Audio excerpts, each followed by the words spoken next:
अगर हम वैश्विक व्यापार की दुनिया को देखें तो विश्व व्यापार संगठन यानी WTO आज उस बूढ़े रेफरी की तरह हो गया है। मतलब एक ऐसा रेफरी जिसके सामने खिलाड़ी अचानक से खेल के सारे नियम बदलने लगे हैं। हाँ बिल्कुल। रेफरी के हाथ में सीटी जरूर है, लेकिन मैदान में कोई उसकी परवाह ही नहीं कर रहा है। सही बात है। कोई खिलाड़ी गेंद को हाथ से उठा रहा है, कोई मैदान के बाहर से गोल दाग रहा है और रेफरी बस बेबस खड़ा देख रहा है। ये उपमा बिल्कुल सटीक बैठती है आज के हालात पर। तो आज के इस गहन विश्लेषण में हम कुछ बहुत ही दिलचस्प शोध पत्रों, व्यापारिक आंकड़ों और नीतिगत लेखों के ढेर को खंगाल रहे हैं। ये स्रोत हमें वैश्विक व्यापार के इस बिखरते हुए ढांचे की एक बहुत ही स्पष्ट तस्वीर पेश करते हैं। और मुझे लगता है ये स्पष्ट करना जरूरी है कि इस चर्चा का मिशन किसी देश या नीति का पक्ष लेना नहीं है। बिल्कुल नहीं। हमारा उद्देश्य बस निष्पक्ष रूप से ये समझना है कि दशकों पुराने व्यापारिक नियम आखिर क्यों टूट रहे हैं और इस टूटते ढांचे के बीच भारत जैसी उभरती अर्थव्यवस्थाएं अपनी रणनीतिक स्थिति कैसे मजबूत कर रही हैं। हाँ, क्योंकि ये समझना बहुत जरूरी है कि पुरानी व्यवस्था बिखर रही है और नई आकार ले रही है। ठीक है, तो आइए इसे समझते हैं। सबसे बड़ा सवाल जो मेरे दिमाग में आता है वो ये है कि आखिर WTO जैसी शक्तिशाली संस्था इस मुकाम तक कैसे पहुंची।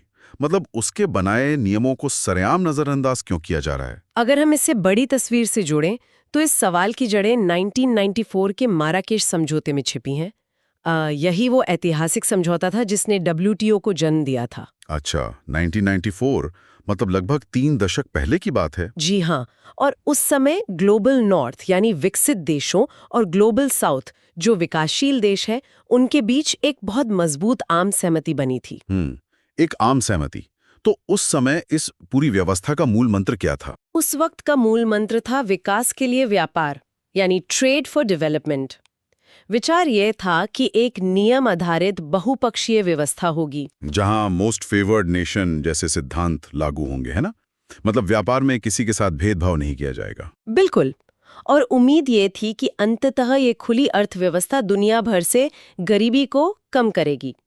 लेकिन आज का भू राजनीतिक यथार्थ यह है कि वो 1994 की आम सहमति पूरी तरह से दरक चुकी है। और इसमें सबसे दिलचस्प या कहूं तो अजीब बात यह है कि जिस अमेरिका ने इस पूरी व्यवस्था को खड़ा करने में सबसे बड़ी भूमिका निभाई थी, वही अब इसके नियमों से सबसे तेजी से पीछे हट रहा है। हाँ, ये एक बहुत बड़ी विडंबना है। स्रोत मुख्य रूप से अमेरिका की कार्रवाइयों को इसके लिए जिम्मेदार मानते हैं। यहीं पर मुझे एक बहुत बड़ा विरोधाभास नजर आता है। मतलब अमेरिका जो दशकों तक मुक्त व्यापार का चैंपियन रहा, वो अचानक से अपने ही बनाए सिस्टम को क्यों तोड़ रहा है? इसका जवाब उन दस्तावेजों में मिलता है जहां एक शब्द का बार बार जिक्र है। वो शब्द है liberation day tariff. Liberation day tariff, ये तो सुनने में किसी हॉलीवुड फिल्म के नाम जैसा लगता है। हाँ, सुनने में नाटकीय है, लेकिन व्यापार की दुनिया में इसका असर बहुत ही वास्तविक और गहरा है। तो इसका असली मैकेनिज्म क्या है? मतलब कोई टैरिफ या कर किसी को लिबरेट कैसे कर सकता है और ये WTO के मूल ढांचे को कैसे खोखला कर रहा है? लिबरेशन डे टैरिफ दरअसल एक ऐसी अवधारणा है जहां देश बहुपक्षीय व्यापार के नियमों से खुद को मुक्त करने के लिए एक तरफा कर लगाते हैं। अच्छा, जबकि WTO का मूल नियम यह है कि कोई भी देश मनमाने ढंग से किसी दूसरे देश पर अत्यधिक टैरिफ नहीं लगा सकता। एकदम सही। लेकिन हाल के वर्षों में हमने देखा है कि अमेरिका जैसे देशों ने राष्ट्रीय सुरक्षा या अनुचित व्यापार प्रथाओं का हवाला देते हुए भारी टैरिफ लगाने शुरू कर दिए हैं। और वो भी बिना WTO की मंजूरी के, है ना? बिल्कुल। वे एक तरह से यह घोषित कर रहे हैं कि उनकी घरेलू आर्थिक सुरक्षा WTO के अंतर्राष्ट्रीय नियमों से ऊपर है। तो जब दुनिया की सबसे बड़ी अर्थव्यवस्था WTO के विवाद निवारण तंत्र को दरकिनार करके सीधे कार्रवाई करने लगती है, तो संस्था तो कमजोर होगी ही। हाँ, और इसी वजह से स्रोत कहते हैं कि WTO अब ढांचागत रूप से शक्तिहीन हो चुका है। अंग्रेजी में कहें तो स्ट्रक्चरली टूथलेस।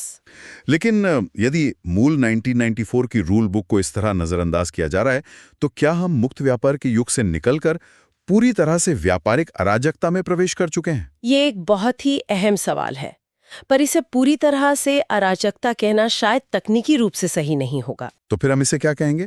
क्या ये एक तरफा टैरिफ सिर्फ एक आक्रामक बचाव का तरीका नहीं है? हम इसे एक संक्रमण काल कह सकते हैं। पुरानी व्यवस्था अब काम नहीं कर रही है और नई व्यवस्था अभी तक स्पष्ट नहीं है। अच्छा, मतलब जब बहुपक्षीय नियम कमजोर पड़ते हैं तो क्या होता है? तो मुक्त व्यापार समझौतों की एक बाढ़ आ जाती है।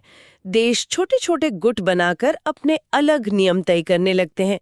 इससे वैश्विक व्यापार में भारी विसंगतियां पैदा हो रही हैं। और स्वाभाविक रूप से जब इस तरह का ढांचागत बदलाव होता है तो भारत जैसे विकासशील देश भी अपनी रक्षात्मक नीतियां बनाने लगते हैं। बिल्कुल, जब व्यवस्थाएं कमजोर होती हैं तो देश अपने सबसे मूल्यवान क्षेत्रों की रक्षा करना शुरू कर देते हैं। और मुझे लगता है कि आज के युग में सबसे मूल्यवान क्षेत्र कोई खदान या तेल का कुआं नहीं बल्कि डिजिटल स्पेस है। हाँ, डेटा और ई कॉमर्स ये आज की अर्थव्यवस्था का सबसे बड़ा इंजन है। दस्तावेजों में भी ई कॉमर्स और डिजिटल ट्रांसमिशन पर लगे एक 28 साल पुराने मॉरेटोरियम का भारी विरोध दर्ज है। हाँ, 1998 में WTO के सदस्यों ने ये सहमति जताई थी कि वे इलेक्ट्रॉनिक ट्रांसमिशन पर कोई सीमा शुल्क या टैरिफ नहीं लगाएंगे। यह बात सच में बहुत दिलचस्प हो जाती है।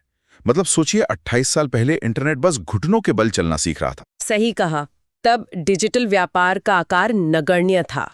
ये तो ऐसा है जैसे हम 5G के युग में डायल अप इंटरनेट के जमाने के नियम लागू कर रहे हों। बहुत अच्छी उपमा है और यही कारण है कि भारत, ब्राजील और दक्षिण अफ्रीका जैसे देश अब इस मोरेटोरियम को खत्म करना चाहते हैं। लेकिन अगर हम डेटा और डिजिटल सेवाओं पर टैक्स लगाना शुरू कर देंगे तो क्या बड़ी टेक कंपनियां ये नहीं कहेंगी कि इससे डिजिटल नवाचार रुक जाएगा? नवाचार का तर्क तो बिग टेक कंपनियों द्वारा अक्सर एक ढाल के रूप में इस्तेमाल किया जाता है, लेकिन यहाँ मुख्य मुद्दा एक कर से ज्यादा आर्थिक संप्रभुता का है। संप्रभुता मतलब अपने बाजार पर अपना अधिकार। बिल्कुल। वित्तीय वर्ष 2023 के आंकड़ों पर ही गौर करें तो डिजिटल अर्थव्यवस्था भारत की कुल GDP का लगभग 11% थी। 11%? ये तो एक बहुत बड़ा हिस्सा है। हाँ, अब सोचिए, जब कोई विदेशी बिग टेक कंपनी भारत के विशाल बाजार में डिजिटल सेवाएं देती है, भारी मुनाफा कमाती है, लेकिन उस पर कोई सीमा शुल्क नहीं लगता, तो इसका मतलब है कि ये भारत सरकार अपने राजस्व का एक बहुत बड़ा हिस्सा खो रही है। एकदम सही। सरकार मानती है कि यह उनका संप्रभु अधिकार है कि वो डिजिटल लेन-देन पर टैक्स लगा सकें। मतलब साफ है कि बिग टेक कंपनियों को भारत के बाजार तक मुफ्त पहुंचने का जो विशेषाधिकार मिला था उसकी अब कीमत चुकानी होगी। हाँ, विकासशील देश बिग टेक कंपनियों से अपने अधिकारों की रक्षा कर रहे हैं। और डिजिटल दुनिया में अपने बाजार की रक्षा करने के अलावा एक और तरीका है जिससे देश अपनी नीतियां बचा रहे हैं। आप अंतर्राष्ट्रीय मंचों पर पिछले दरवाजे से आने वाले नए नियमों को रोकने की बात कर रहे हैं ना? बिल्कुल। दस्तावेजों में एक ऐसे ही प्रस्ताव का बहुत प्रमुखता से जिक्र है जिसे इन्वेस्टमेंट फैसिलिटेशन फॉर डेवलपमेंट या IFD कहा जाता है। जी, ये एक प्लूरीलैटरल प्रस्ताव है। मतलब ये कुछ चुनिंदा सदस्यों के बीच का समझौता है, ना कि सभी सदस्यों का। और दिलचस्प बात यह है कि इससे चीन का भारी समर्थन प्राप्त है। भारत ने इसका प्रक्रिया और मूल सिद्धांतों दोनों आधारों पर कड़ा विरोध किया है। हाँ, क्योंकि भारत का स्पष्ट मानना है कि WTO जैसे मल्टीलैटरल या बहुपक्षीय मंच पर कुछ गिने चुने देशों के सौदों की कोई जगह नहीं है। ये तो ऐसा हुआ कि एक बड़े क्लब के कुछ सदस्य कोने में बैठकर अपने लिए सीक्रेट VIP नियम बना लें और फिर पूरे क्लब से कहें कि वे भी उनका पालन करें। ये एक बहुत ही सटीक एनालॉजी है। कोई भी संप्रभु देश इसे क्यों मानेगा? लेकिन IFT का मुख्य उद्देश्य तो विदेशी निवेश के नियमों में पारदर्शिता और सुगमता लाना बताया जाता है। पारदर्शी होना तो सुनने में बहुत अच्छा लगता है। ये एक महत्वपूर्ण सवाल उठाता है। अंतर्राष्ट्रीय संधियों में पारदर्शिता का शब्द कभी-कभी एक हथियार के रूप में इस्तेमाल किया जा सकता है। हथियार? वो कैसे? विकासशील देश इसे खतरे के रूप में क्यों देखते हैं? क्योंकि इन समझौतों में ऐसे प्रावधान होते हैं जो सदस्य देशों को बाध्य करते हैं कि वे अपनी घरेलू निवेश नीतियों में कोई भी बदलाव करने से पहले अंतर्राष्ट्रीय समुदाय को सूचित करें। अच्छा, मतलब आप अपने ही घर में कुछ बदलने से पहले बाहर वालों को सफाई दें? बिल्कुल। ये पश्चिमी देशों द्वारा घरेलू नीतिगत स्वायत्ता यानी पॉलिसी स्पेस को दबाने का एक तरीका बन सकता है। क्या इसका कोई ठोस उदाहरण है जहां भारत को अपनी घरेलू नीतियां बनाने के लिए इस स्वायत्ता की तत्काल आवश्यकता पड़ी हो? हाँ, पूर्व में लागू की गई PN3 नीति इसका एक बहुत अच्छा उदाहरण है। 2020 में कोविड के दौरान जब बाजार गिर रहे थे। हाँ, मुझे याद है। तब डर था कि विदेशी कंपनियां खासतौर पर पड़ोसी देशों की हमारी संकटग्रस्त कंपनियों को सस्ते में खरीद लेंगे। एकदम सही। तब भारत सरकार ने तुरंत PN3 जारी किया, जिससे जमीनी सीमा साझा करने वाले देशों से आने वाले FDI के लिए सरकार की पूर्व मंजूरी अनिवार्य कर दी गई। अब मैं समझ रहा हूं। अगर भारत उस आईएफडी समझौते का हिस्सा होता तो उसे ये नीति लागू करने से पहले अंतर्राष्ट्रीय स्तर पर पारदर्शिता साबित करनी पड़ती। हाँ, और ऐसा करने में बहुत समय लगता। वो एक त्वरित, रक्षात्मक और पूरी तरह से संप्रभु कदम था जो शायद तब संभव नहीं हो पाता।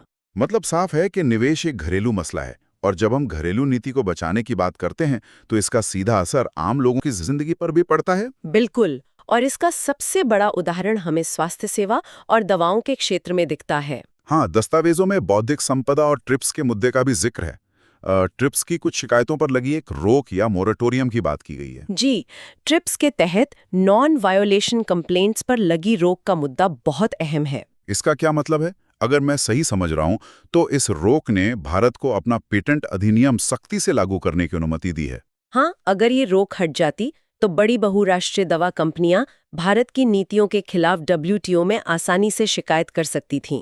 और भारत के इस पेटेंट अधिनियम की सबसे मजबूत कड़ी वो हिस्सा है जो एवरग्रीनिंग को रोकता है। बिल्कुल, एवरग्रीनिंग पर रोक लगाना भारत की एक बहुत बड़ी रणनीतिक जीत है। एवरग्रीनिंग शब्द सुनने में कितना हरा भरा और पर्यावरण के अनुकूल लगता है ना? हाँ, सुनने में तो ऐसा ही लगता है। लेकिन असल में ये गोली के रंग या आकार में छोटा सा बदलाव करके सालों तक एकाधिकार बनाए रखने की तरकीब है, ताकि दवाएं महंगी रहें। एकदम सटीक व्याख्या है। जब किसी दवा का 20 साल का पेटेंट खत्म होने वाला होता है तो कंपनियां उसमें मामूली बदलाव करके नया पेटेंट मांग लेती हैं। ताकि उनकी मोनोपोली बनी रहे। लेकिन भारतीय पेटेंट कानून इसे रोकता है ना? जी, और नतीजा ये है कि इस कानूनी लचीलेपन के कारण भारतीय फार्मा कंपनियां उस दवा का जेनेरिक संस्करण बना पाती हैं। और इसी वजह से भारतीय नागरिकों को और दुनिया भर के कई विकासशील देशों को सस्ती जेनेरिक दवाएं मिलना जारी है। बिल्कुल, ये स्वास्थ्य के अधिकार और कॉरपोरेट मुनाफे के बीच एक बहुत ही अहम लड़ाई है। तो अगर हम इन सभी संघर्षों को देखें, चाहे वो ई-कॉमर्स हो, आईएफडी हो या ट्रिप्स, ये तो स्पष्ट है कि पुरानी व्यवस्था अब काम नहीं कर रही है। हाँ, पुराना ढांचा चरमरा रहा है और डब्ल्यूटीओ अपने अस्तित्व के संकट से गुजर रहा है। तो फिर आगे का रास्ता क्या है? एक तरफ अमेरिका है जिसने पुरानी व्यवस्था को कमजोर कर दिया है, और दूसरी तरफ चीन है जो पूरी तरह से अपने भू राजनीतिक हितों को आगे बढ़ाना चाहता है। तो क्या डब्ल्यूटीओ के पास बचने का कोई रास्ता है? स्रोतों के अनुसार डब्ल्यूटीओ को अपना मूल उद्देश्य वापस पाने के लिए नई वैश्विक गठबंधनों के साथ ढलना होगा। और दस्तावेजों में इसी संदर्भ में एक तीसरी शक्ति के उदय की बात कही गई है। बिल्कुल, निष्पक्ष व्यापार और विकास केंद्रित नीतियों का संतुलन बहाल करने के लिए इस तीसरी शक्ति की आवश्यकता है। और इसका नेतृत्व संभवतः भारत, ब्राजील और दक्षिण अफ्रीका जैसी बड़ी उभरती अर्थव्यवस्थाएं करेंगी। हाँ, ये देश अब वैश्विक व्यापार में एक नया गुरुत्वाकर्षण केंद्र बन रहे हैं। तो क्या ये तीसरी शक्ति सिर्फ एक रक्षात्मक ढाल है जो अमेरिका और चीन के वार रोक रही है, या ये वास्तव में एक नया सिस्टम बना सकती है? स्रोत बताते हैं कि ये तीसरी शक्ति केवल बचाव नहीं कर रही है, वे अब विकासशील देशों के लिए नियम तय करने की प्रक्रिया में सक्रिय हो गए हैं। मतलब वे अब चुपचाप नियम मानने वालों की भूमिका से बाहर आ गए हैं। बिल्कुल, वे रूल टेकर्स से रूल मेकर्स बन रहे हैं। ये एक बहुत बड़ा प्रतिमान बदलाव है। तो अगर हम इस पूरी चर्चा को समेटें तो जो सबसे बड़ा सो व्हाट या निष्कर्ष निकल कर आता है वो बहुत स्पष्ट है। हाँ, और वो ये है कि वैश्विक व्यापार अब केवल बड़े देशों के इशारों पर नहीं चल रहा है। बिल्कुल, भारत जैसी उभरती अर्थव्यवस्थाएं अब अपने अधिकारों और संप्रभुता के लिए मजबूती से खड़ी हैं। सही कहा। अंतर्राष्ट्रीय संधियों में होने वाला हर बदलाव सीधे तौर पर तय करता है कि जीवन रक्षक दवाएं कितनी सस्ती होंगी। और हमारे द्वारा इस्तेमाल किए जाने वाले ऐप्स के डेटा और टैक्स का क्या होगा? हाँ, और ये भी कि कैसे हमारा देश बिना किसी बाहरी दबाव के अपनी आर्थिक स्वतंत्रता बनाए रखता है। ये सीधे तौर पर हमारी रोजमर्रा की जिंदगी और देश के भविष्य से जुड़ा है। बिल्कुल। और चर्चा को खत्म करने से पहले मैं एक ऐसा विचार छोड़ना चाहता हूं जिस पर शायद हमने सीधे तौर पर बात नहीं की। वो क्या है? सोचिए, अगर डब्ल्यूटीओ जैसी संस्था भविष्य में पूरी तरह से अपना अस्तित्व खो देती है, हाँ, और ये तीसरी शक्ति भी एक नई वैश्विक सहमति नहीं बना पाती है, तो क्या होगा? तो क्या हम ऐसे भविष्य की ओर बढ़ रहे हैं जहां कोई वैश्विक व्यापार होगा ही नहीं? ये तो बहुत ही डरावना विचार है। मतलब क्या दुनिया छोटे छोटे क्षेत्रीय व्यापारिक गुटों में बढ़ जाएगी? ऐसे गुट जो केवल अपने लोगों के साथ ही व्यापार करेंगे और बाकी दुनिया के लिए दरवाजे बंद कर लेंगे। एक बटी हुई दुनिया की ओर वापसी। ये सच में सोचने वाली बात है। बिल्कुल। और इस सवाल के साथ हम श्रोताओं को विचार करने के लिए छोड़ते हैं। आज के इस गहन विश्लेषण में बस इतना ही। वैश्विक व्यापार की इस बदलती बिसात को समझने में हमारे साथ जुड़ने के लिए बहुत बहुत धन्यवाद।